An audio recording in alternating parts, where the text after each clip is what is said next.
x এর জন্য সমাধান করো। আমাদের আছে x বিয়োগ 8 সমান x ভাগ 3 যোগ 1 ভাগ 6। এখন প্রথম জিনিসটি আমি করতে চাই, এই সমস্যাটি করার জন্য যেটা করতে চাই শুধু ভগ্নাংশগুলোকে সরল করতে। আমি সবকিছু গুণ করতে যাচ্ছি সকলের হরের লঘিষ্ঠ সাধারণ গুণিতক দিয়ে। এটা অপরিহার্যভাবে x ভাগ 1 8 ভাগ 1 আর এটা x ভাগ 3 1 ভাগ 6। 1 3 6 এর লঘিষ্ঠ সাধারণ গুণিতক হচ্ছে 6। তাহলে আমি সবকিছুকে গুণ করি 6 দিয়ে। এটা কি করতে যাচ্ছে? এটাই ভগ্নাংশগুলোকে পরিষ্কার করতে যাচ্ছে। তো এইগুলো হচ্ছে ভগ্নাংশ শুরু করার জন্য।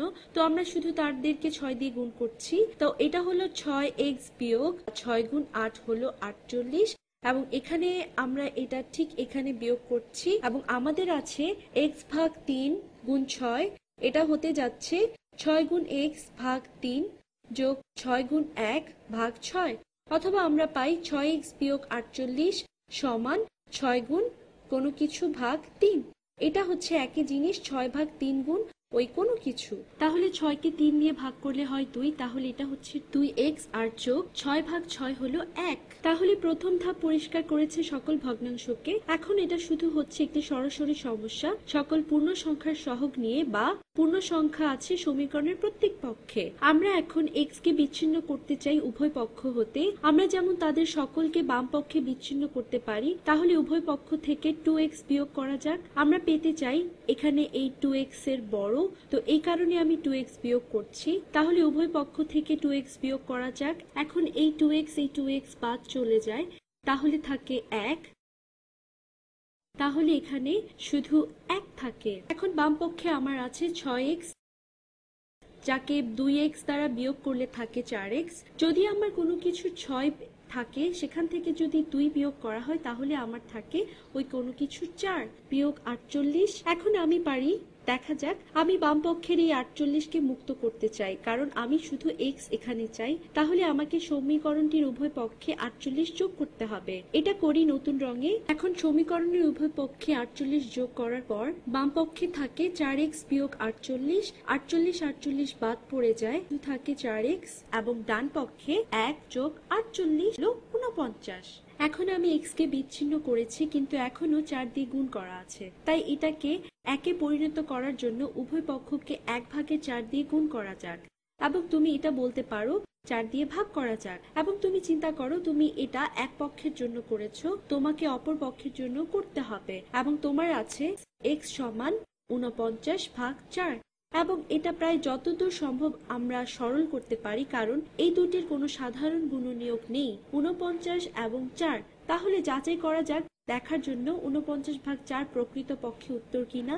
তো এটাকে মূল সমীকরণে বসানো যাক। মূল সমীকরণ হচ্ছে সবুজ রঙের উপরের ধাপগুলো। প্রথম 3টা ধাপে যে কোনো একটাতে x এর মান বসিয়ে আমরা সমাধান করতে পারি।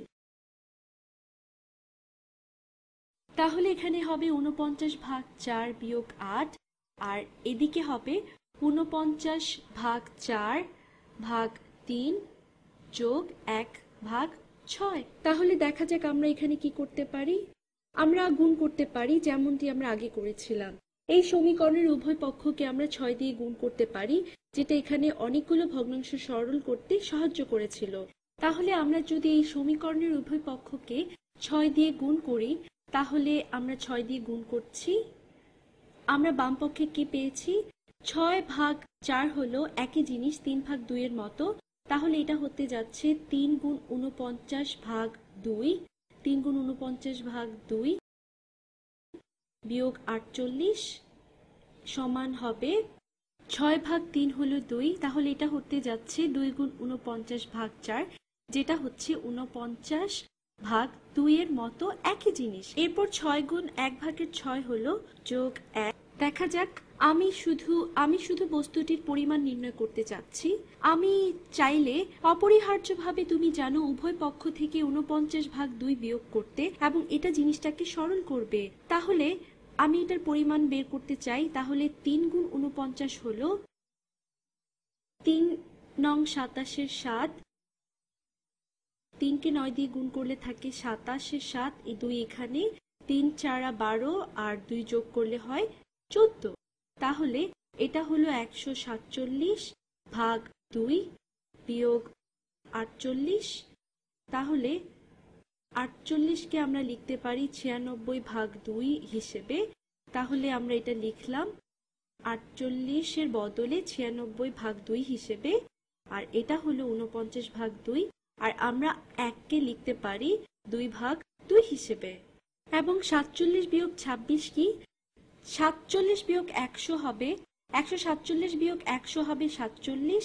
আমরা এর থেকে আরো 4 বেশি বিয়োগ করতে যাচ্ছি, তো আমরা পাচ্ছি, তাহলে আমরা বিয়োগ করতে যাচ্ছি 4 100 থেকে কম, তাহলে এটা হতে যাচ্ছে 147-40, তাহলে 96 হতে যাচ্ছে 51, 51/2। তাহলে একইভাবে এটা সমান হচ্ছে 51/2। তাহলে প্রমাণ হয়ে গেছে।